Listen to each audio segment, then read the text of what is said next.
महर्षि दयानंद सरस्वती जी ने सत्यार्थ प्रकाश की रचना की है और इस अमर ग्रंथ सत्यार्थ प्रकाश के चौथे समोल्लास का इस समय हम सभी स्वाध्याय कर रहे हैं। पिछले दिनों हम सब वर्ण व्यवस्था के संबंध में जानने का प्रयास किया। वेदानुकूल इसमें कहा गया कि ब्राह्मण वह है जो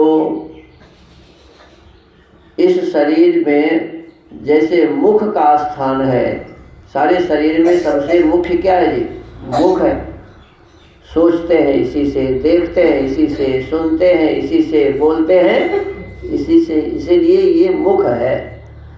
मुख माने मुख्य, सारे शरीर में ये मुख्य है। ऐसे समाज में जो देख कर चलता है, जो समझ कर बोलता है, जो सुनकर विचार करके आगे का काम करता है, तो समझदारी पूर्वक काम करने वाले व्यक्ति को क्या कहा जाता है?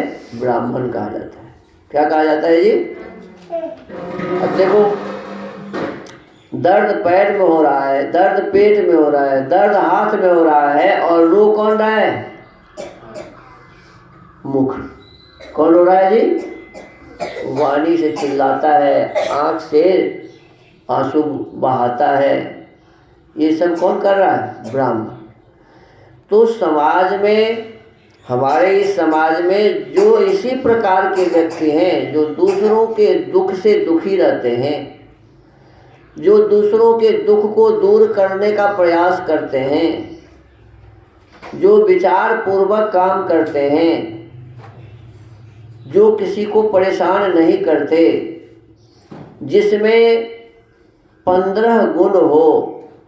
जैसे 15 गुण में आप सबने पढ़ा कि पढ़ने का गुण, पढ़ाने का गुण, यज्ञ करने का गुण, यज्ञ कराने का गुण, दान लेने का गुण, दान देने का गुण। इसके पश्चात फिर कहा कि उसमें शम अर्थात मन से बुरा काम न करे, सोचे भी नहीं। दम, अपने श्रोत आदि इंद्रियों को अपने वश में रखे। तप करे, अच्छे काम को करने में जो कष्ट हो रहा है उसको प्रसन्नता से सह ले। जितेंद्रिय हो, धर्मानुष्ठान करे, ब्रह्मचर्य का पालन करे, ब्रह्मचारी रहे, ऐसे व्यक्ति को तपस्वी कहते हैं। फिर शौच, बाहर और भीतर से पवित्र रहे। फिर इसके पश्चात में कहा कि शांति अर्थात निंदा, स्तुति, सुख, दुख, शीतोष्ण, क्षुधा, तृषा आदि, हानि लाभ, मान अपमान आदि को सबके ठीक से सह ले। हर शोक छोड़ के धर्म में सदा बढ़ते। आर्जव, कोमलता, निर्मलता, सरलता इसके भीतर में हो। ज्ञानम, वेदादि शास्त्रों का ज्ञान जिसके भीतर में हो। विज्ञान, पृथ्वी से लेके परमेश्वर पर्यंत पदार्थों को जानने का प्रयत्न करे, जाने। आस्तिक के आस्तिक हो, वेद को जाने, वेद को माने, माता पिता की सेवा करे, आचार्य की सेवा करे, ईश्वर को की व्यवस्था को माने, मुक्ति को जाने माने, पूर्व जन्म परम जन्म को जाने। ये सभी ब्राह्मण के 15 गुण बताए। और फिर क्षत्रिय के भी 11 गुण बताए। क्षत्रिय के कितने गुण बताए? 11 गुण बताए। उसमें पहला गुण इसमें बताया कि वो दान करने वाला हो। क्या हो जी? दान करने वाला हो, और अग्निहोत्र करने वाला हो, हवन करने वाला।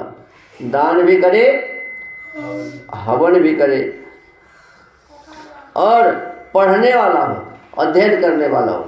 जब तक जीवित रहे तब तक पढ़ाई करता रहे। ऐसा नहीं कि मैट्रिक पास कर लिया बस हो गया, बीए पास कर लिया बस हो गया, ऐसा नहीं। जीवन पर्यंत अध्ययन करने वाला हो, और उसके भीतर में शौर्य हो, माने सैकड़ों सहस्रों से भी युद्ध करने की उसमें क्षमता हो, भागने वाली बात न हो। तेज, उसके भीतर में ओज और तेज हो, दिनहीनता न हो। धृति, धैर्यवान हो। क्या हो जी? धैर्यवान हो। युद्ध में भी दृढ़ होकर, निःसंग होकर युद्ध करे। युद्ध में पीठ दिखा के भागे नहीं। ऐसे लड़ने वाले ओजस्वी तेजस्वी हो। और ईश्वर के प्रति विश्वास हो, पक्षपात रहित होकर सबके साथ यथा योग्य बरतते, न्याय करे, विचार करके जो भी हमारे पास है वो दूसरों को देने का प्रयत्न करे, प्रतिज्ञा पूरा करे, जो भी प्रतिज्ञा करे उसको पूरा करे, और अपने प्रतिज्ञा को कभी भंग न होने दे। कहते ये 11 गुण किसके हैं जी? क्षत्रिय। फिर वैश्य के गुण इसमें बताए कि वैश्य में क्या गुण होने चाहिए? तो गाय का पालन अर्थात पशु आदि का पालन, उसकी रक्षा, उसका वर्धन, वो भी दान दे।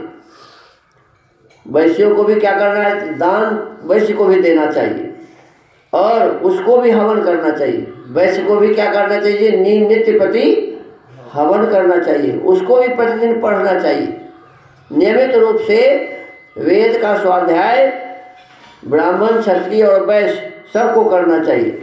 वेदादि शास्त्रों का पढ़ना, वणिक पथ और सब प्रकार के व्यापार को करे।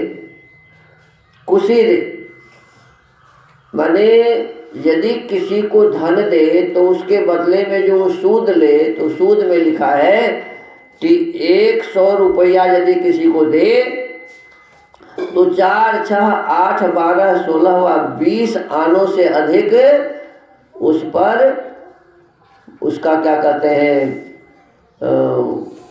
क्या होता है वो, सूद, ब्याज। तो ब्याज ज़्यादा न ले।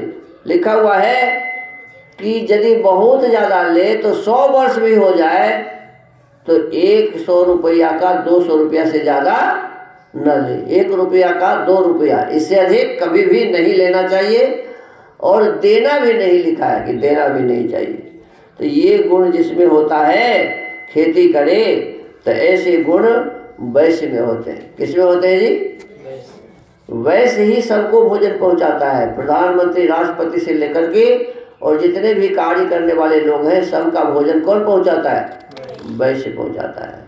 अब बताओ, हमारे सीमा पर जो सैनिक लड़ रहे हैं वो खेती करेंगे?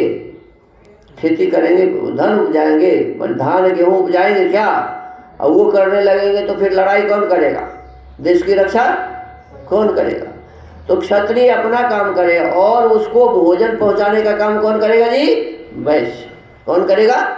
वैश्य। तो ये सबसे मुख्य बातें हैं। और इसके पश्चात में लिखा है कि शूद्र का क्या काम है? तो शूद्र का एक ही काम है कि मनसा वाचा कर्मणा अपने जीवन को सत्य धर्म में लेकर के चले और दूसरों की सेवा करे। दूसरों की सेवा माने ब्राह्मण, क्षत्रिय, वैश्यों की सेवा करे।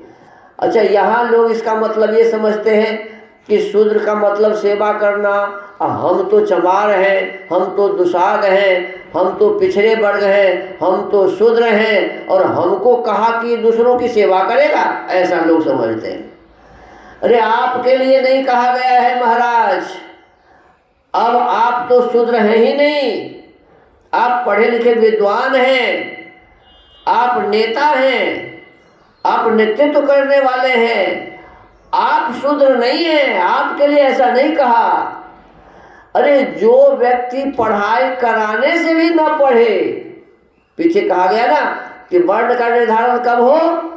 महिलाओं के लिए 16 वर्ष में, महिलाओं के लिए, और शूद्र माने अन्य पुरुषों के लिए 24 वर्ष में।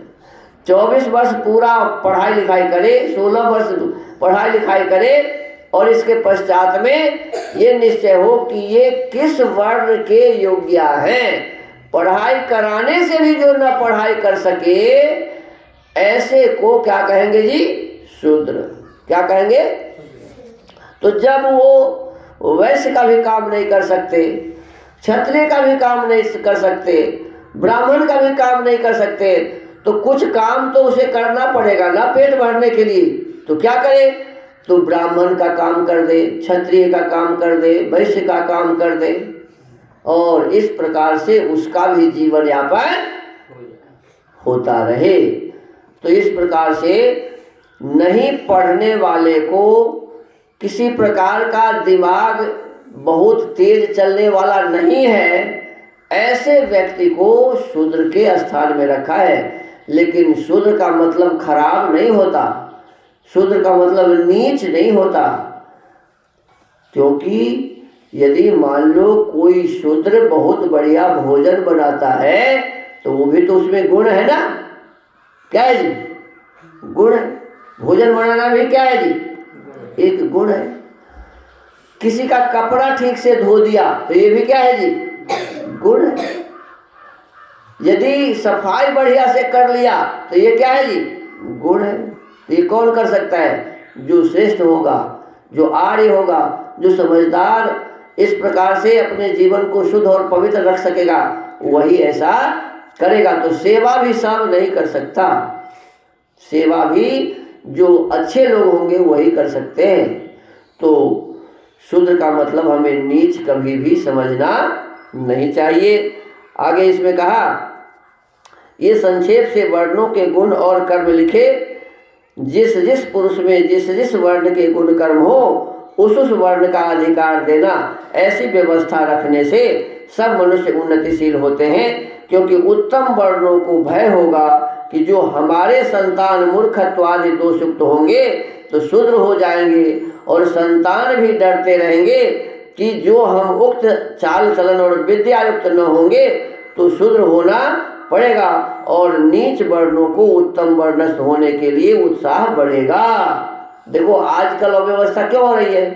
तो ब्राह्मण समझते हैं कि मैं तो जन्म से ही ब्राह्मण हूँ, पढ़ूँ तो भी ब्राह्मण, नहीं पढ़ूँ तो भी ब्राह्मण, दारू पीऊँ तो भी ब्राह्मण, बकरी मछली खाऊँ तो भी ब्राह्मण। तो क्यों भाई, क्यों फिर परिश्रम करेगा? लेकिन जब ये डर हो जाए कि भाई मैं गलत करूँगा, मैं सही रास्ते पर नहीं चलूँगा, ब्राह्मण का काम नहीं करूँगा तो मैं शूद्र बन जाऊँगा, ऐसा डर जब हो जाए तो कोई शूद्र बनने के लिए तैयार होगा क्या? नहीं। फिर वो मेहनत करेगा, परिश्रम करेगा और ब्राह्मण बन के रहेगा। और जो शूद्र होगा वो ब्राह्मण बनने के लिए प्रयास करेगा। हर एक व्यक्ति अपने आप में श्रेष्ठ बनने के लिए प्रयास रत रहेगा। तो कहते हैं कि शूद्र होना पड़ेगा और नीच वर्णों को उत्तम वर्णस्थ होने के लिए उत्साह बढ़ेगा। विद्या और धर्म के प्रचार का अधिकार ब्राह्मण को देना, क्योंकि वे पूर्ण विद्यावान और धार्मिक होने से उस काम को यथायोग्य कर सकते हैं। और वेद का प्रचार, धर्म का प्रचार ब्राह्मणों के हाथ में होने चाहिए। क्षत्रियों को राज्य के अधिकार देने से कभी राज्य की हानि व विघ्न नहीं होता। क्षत्रियों को राज्य का अधिकार होना चाहिए, राज्य की रक्षा आदि का अधिकार होना चाहिए। पशुपालन आदि का अधिकार वैश्यों ही को होना चाहिए योग्य है, क्योंकि वे इस काम को अच्छे प्रकार कर सकते हैं। और शूद्र को सेवा का अधिकार इसलिए है कि वह विद्या रहित मूर्ख होने से विज्ञान संबंधी काम कुछ भी नहीं कर सकता, किंतु शरीर के काम सब कर सकता है। इस प्रकार वर्णों को अपने अपने अधिकार में प्रवृत्त करना राजा आदि सभी जनों का काम है। तो हमको आपको विशेष रूप से इन चारों वर्णों के सही सही अर्थ समझने चाहिए। ये नहीं समझना चाहिए कि कोई पढ़े लिख लिया तब भी वो शूद्र है, ये गलत है। और राज व्यवस्था ऐसी होनी चाहिए कि गुण और कर्म के अनुसार उसे ब्राह्मणत्व का अधिकार दे, क्षत्रियत्व का अधिकार दे, वैश्यत्व का अधिकार दे, और जो शूद्र के योग्य है उसे शूद्रत्व तो है ही, तो शूद्र का भी उसी कर्तव्य का पालन करने का अधिकार दे। इस प्रकार से व्यवस्था बढ़िया बन सकता है। अब आगे विवाह का लक्षण बताया जाएगा। वर्ण व्यवस्था वाली बात आज समाप्त हुई। तो इसी स्वाध्याय के साथ आज के इस सत्यार्थ का स्वाध्याय क्रम को यहीं विराम देते हैं। ओम।